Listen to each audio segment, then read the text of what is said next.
sebelum saya membawa kepada cerita kartel, saya nak bawa bahawa tersebar di seantero Malaysia sekarang ini bahawa Datuk Seri Anwar Ibrahim telah berjumpa dengan Yang di-Pertuan Agong sepatutnya hari ini membawa special pula, membawa SD membawa SD berjumpa dengan Yang di-Pertuan Agong. Namun begitu, ni saya cerita pada malam ini bahawa Yang di-Pertuan Agong tidak dapat berjumpa dengan Datuk Seri Anwar Ibrahim kerana beliau ke IJN. Beliau ke IJN untuk, saya tak tahulah, mungkin ada sesuatu yang dibuat kat sana, tak dapat pergi jumpa Datuk Seri Anwar Ibrahim, beliau ke IJN. Ramai bertanya persoalan itu kepada saya. Betul ke Datuk Seri Anwar Ibrahim pergi jumpa dengan Agong? Betul ke Datuk Seri Anwar Ibrahim telah mendapat majoriti?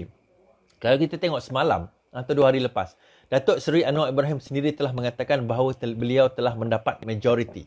Dan saya tahu bahawa ada beberapa beberapa ahli Perikatan Nasional dan Bersatu yang telah sign SD menyokong Datuk Seri Anwar Ibrahim. Saya tahu yang menyokong Datuk Seri Anwar Ibrahim untuk beliau menjadi Perdana Menteri Malaysia. Dia orang tak nak Mahathir menjadi Perdana Menteri Malaysia. Tetapi saya juga tahu ada di antara mereka yang sign dua-dua SD. Yang sign Mahathir jadi Perdana Menteri, Anwar Ibrahim jadi Perdana Menteri pun ada. Ini semua jenis yang orang kata nak selamatkan diri sendiri ni. Kalau perasan semalam, saya tanya semalam atau hari ini, Mahathir juga mengatakan bahawa beliau telah keluar daripada Pakatan Harapan Plus. Tidak lagi wujud Pakatan Harapan Plus. Pejuang telah menarik diri daripada Pakatan Harapan Plus. Kenapa? Persoalan kita nak rungkaikan pada malam ini. Kenapa benda itu diumumkan dalam kadar yang terlalu segera? Sebenarnya apa yang berlaku adalah terdapat 2 option di kalangan pembangkang ini untuk menjadi Perdana Menteri.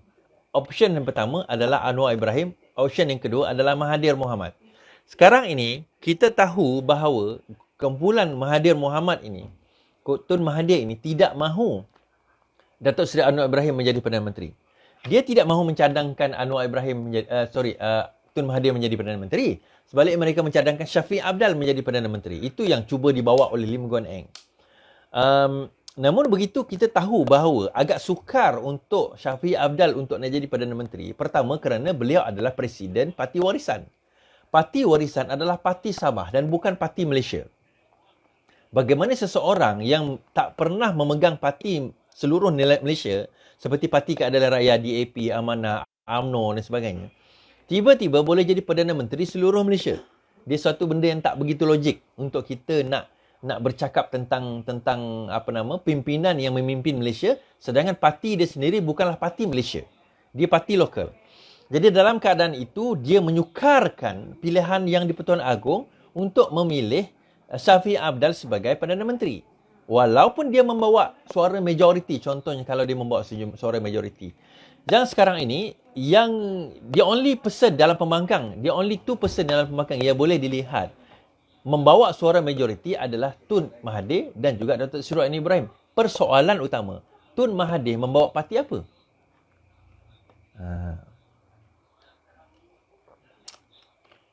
Persoalan utama, kalau duduk Ustaz itu tidur. Mata dah merah. Persoalan utama, Tun Mahathir membawa parti apa? Dia membawa Parti Perjuang. Soalan seterusnya, Parti Perjuang dah didaftarkan ke? Parti Perjuang dah diluluskan ke? Parti Perjuang sudah mendapat kebenaran ROS belum? Sebab seperti yang kita tahu, Perjuang belum lagi mendapat kelulusan ROS. Saya tak tahulah kalau ada yang mengatakan sudah ada. So, kalau sekiranya dia jadi Perdana Menteri, dia dipilih atas dasar parti apa? Dia koman parti apa? Kita kena faham bahawa biasanya yang jadi Perdana Menteri ini adalah seseorang secara tradisinya yang memegang tampuk majoriti parti, komponen parti. Contohnya dulu UMNO lah. UMNO dia majoriti 80 kerusi, 90 kerusi, maka presidennya diangkat menjadi Perdana Menteri. Kerana dia majoriti di dalam Barisan Nasional. Barisan Nasional memegang majoriti, maka dia diangkat menjadi Perdana Menteri. Nah, persoalan kalau kita tengok selain daripada Anwar Ibrahim, kita tengok option lain. Tun Mahathir. Dia tak boleh jadi Perdana Menteri kerana pertama, dia tak command majoriti. Itu yang pertama. Kedua, parti dia sendiri pun tidak berdaftar.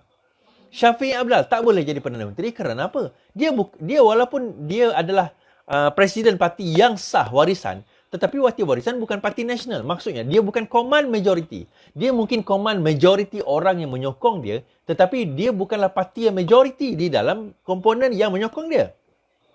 Siapakah parti yang majoriti dalam komponen yang menyokong? Kalau kita tengok dalam keadaan sekarang ini, yang majoriti adalah DAP. DAP adalah parti majoriti dengan 45 kerusi. Sedangkan PKR hanya ada 38. Second majority adalah Parti Keadilan Rakyat. Kemudian diikuti oleh parti-parti lain, komponen-komponen. Jadi kalau kita tengok, itu merupakan komposisi yang ada. Jadi DAP ni sukar untuk kita angkat jadi Perdana Menteri kerana bukan setakat rakyat tak boleh nak setuju. I think institusi diraja pun tak boleh nak setuju kan. Tetapi kalau kita tengok, the only option yang tinggal sekarang ini adalah Parti Keadilan Rakyat. The only option yang tinggal sekarang ini adalah Parti Keadilan Rakyat, PKR. Jadi kalau kita nak kata, kita nak angkat Syafiq Apdal. Ini bukan masalah Sabah. Kita bercakap tentang realiti. Kita nak parti yang command itu adalah parti yang membawa majoriti. Sebab dia macam jadi macam Johor nanti. Bila ada hung government, kerajaan tergantung. Sukar untuk kerajaan nak membuat polisi.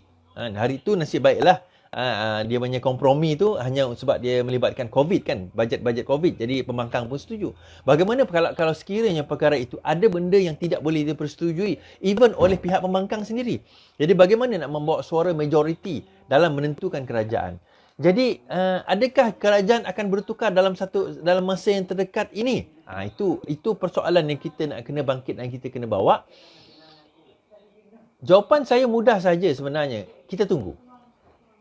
Saya tak boleh kata ya, saya tak boleh kata tidak. Ada satu benda saya tak boleh nak cerita.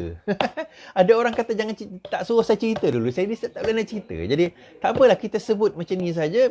Bahawa dalam pergelutan di Sabah dan sebagainya, dalam Johor, dalam keadaan tak terumbang ambing sebagainya, ada kemungkinan orang kata ribut itu sedang ribut itu sedang meniup kencang rumah yang berdiri teguh yang sekarang, bukan berdiri teguh, rumah kayu yang sekarang ini sudah hampir tumbang.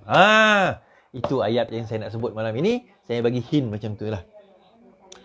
Jadi balik kepada persoalan utama yang saya bawa ni, yang tak ada dalam saya cari dalam surat khabar tadi, tak ada juga sebenarnya. Antaranya adalah Nasaruddin Mat Isa, bekas naib Presiden PAS yang pernah ditangkap, didakwa di bawah Akta 409 kalau tak silap, 407 409, Akta Pengubalan Wang Haram satu lagi Akta Pecah Amanah dalam CPC. Tiba-tiba hari ini mengatakan bahawa 16 pertuduhan terhadap beliau telah digugurkan. Dan kalau kita tengok Musa Aman hari itu 40 lebih tuduhan terhadap beliau telah digugurkan. Bila saya tengok muka dia dalam Twitter tu, saya rasa macam ya Allah. Muka dia adalah muka orang mencerminkan akhlak yang mulia, yang macam baik dengan janggut, dengan serban dia.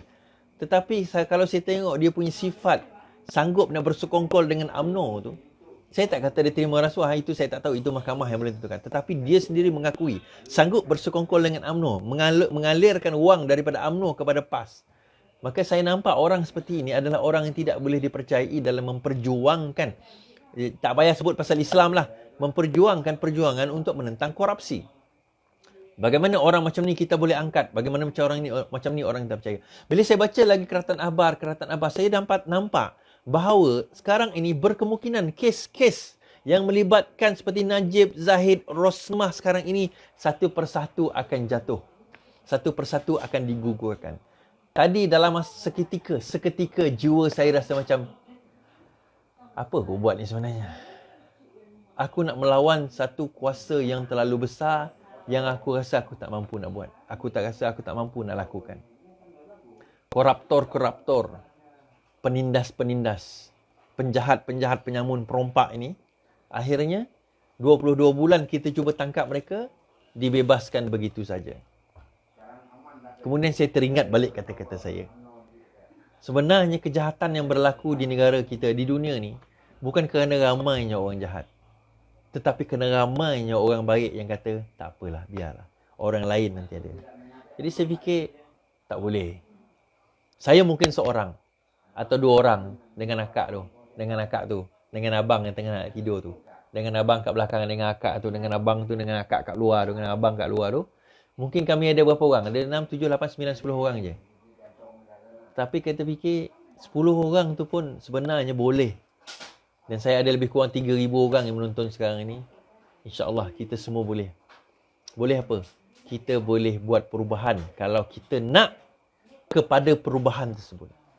Kita mungkin tak boleh berjaya sekarang, tak apa. Kita mungkin akan kecewa sekarang, tak apa. Menang kalah itu bukan persoalan kepada perjuangan kita. Perjuangan ini adalah memastikan ia terus berdiri, terus berjalan, terus kita jalankan. Ada tadi saya nampak satu gambar yang bekas ketua cabang Petrajaya, Haji Baharudin Mohsin. Sekarang ini bergambar memberi latihan. Saya rasa dia memberi latihan pilihan raya kepada calon Sabah di bawah Perikatan Nasional. Bagi saya, tak apalah, at least kurang-kurangnya dia declare lah terbuka. Saya respect lah Tuan Haji Baharudin kita tu. Bekas JPRP, Jawatan Kuasa Pilihan Raya Pusat. At least saya boleh respect keputusan dia untuk melompat dan memberi keputusan untuk keluar daripada parti. Saya boleh respect. Tapi ramai lagi kartel-kartel yang berada di dalam parti ini. Dan saya nampak mereka bukan menang. Dia bukan menang. Mereka bukan menang. Dan kita bukan kalah. Dia tidak ada istilah kalah menang dalam politik. Istilahnya adalah siapa boleh meneruskan perjuangan dan permainan ini.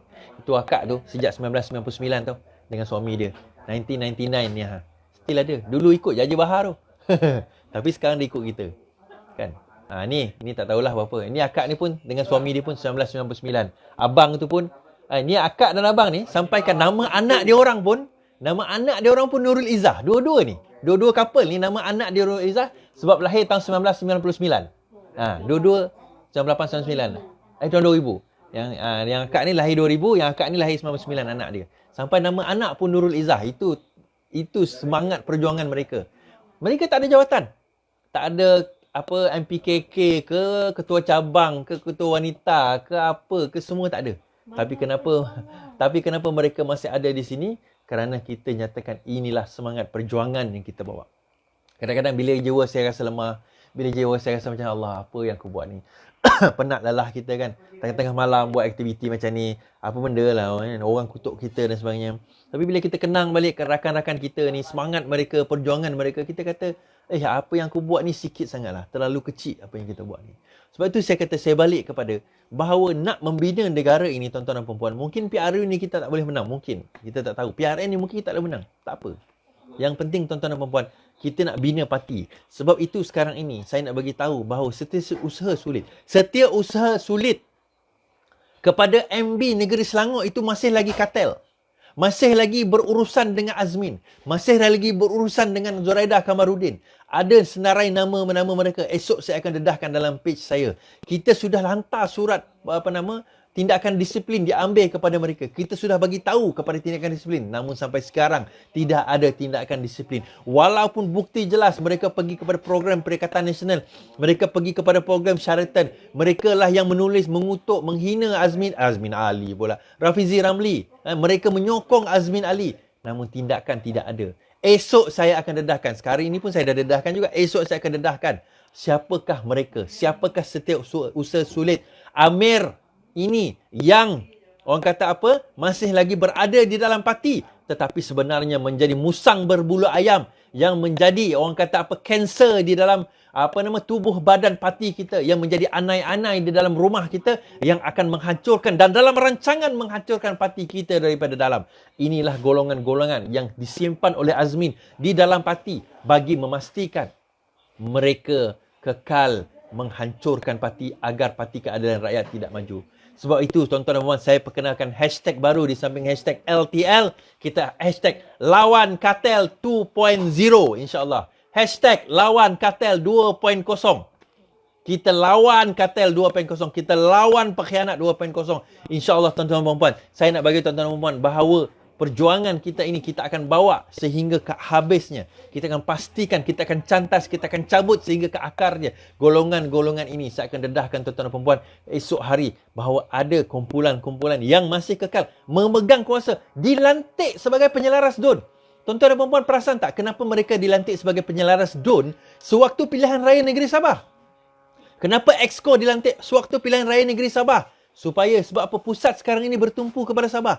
Tak boleh lagi nak melihat siapa dekat on the ground ni. Sedangkan 3 penyelaras itu, yang pertama itu sudah diambil tindakan disiplin. Yang kedua sudah pun digantung. Tetapi masih lagi penyelaras DUN di Selangor. Kenapa? Ini persoalan kita lontarkan kepada pengurusi MPN Negeri Selangor yang merangkap Menteri Besar Negeri Selangor, Amiruddin. Jangan bermain wayang dengan kami. Jangan bermain wayang kononnya sita pejabat Azmin, kononnya sita pejabat Hilman. Alah, pejabat Azmin, pejabat Hilman tu apa saja. Itu sekadar wayang, bayar bulan pun tak bayar, tak tidak, tak free je. Nak sita-sita lah, duit dia berjuta. Dia peduli apa? Itu wayang semata-mata. Sekarang ini, kalau betul nak tegas, saya nak anda, Amiruddin, pecat semua ahli majlis, pecat semua exco, pecat semua CEO yang masih lagi katal, yang masih dalam senarai.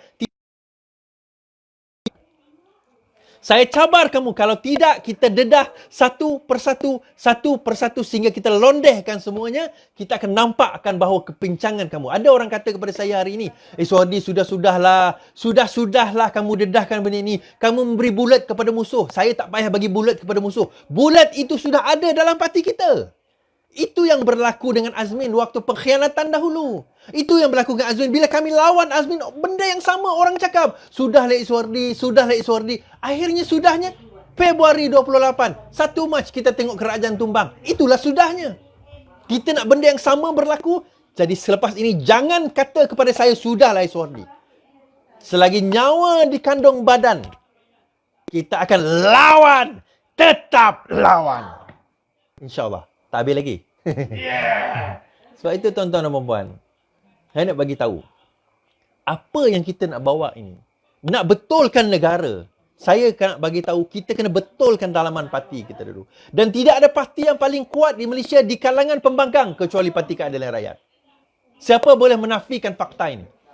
Dengan 222 cabang, lebih 1 juta ahli di seluruh Malaysia. Siapa boleh menafikan Parti Keadilan Rakyat sekarang ini adalah parti paling kuat di kalangan pembangkang.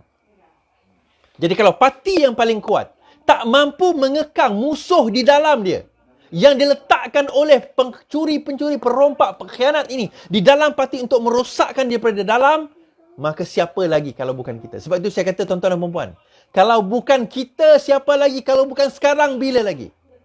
InsyaAllah 3 hari bulan 10 ni saya buat dinner. Dinner itu antara lain kita nak guna dana itu untuk lawan pengkhianat. Ya, kita tak kaya macam Azmin. Kita tak kaya macam Zuraidah. Boleh bagi dia punya PA dia rumah beli cash 7 juta cash. Kita tak kaya macam dia orang. Betul. Saya nak beli barang ni pun kena kira duit cukup ke tidak. Kena kira duit tambang balik saya cukup ke tidak. Tak apa. Tapi tuan-tuan dan puan, dengan usaha semangat kita, insyaAllah, dinner kita 3 hari bulan 10. Saya nak bagi tahu bahawa dinner kita akan buat, tolong beli meja kita, datang, kita sama-sama menentang kekejaman, kita tentang penindasan, kita tentang perampok-perampok ini.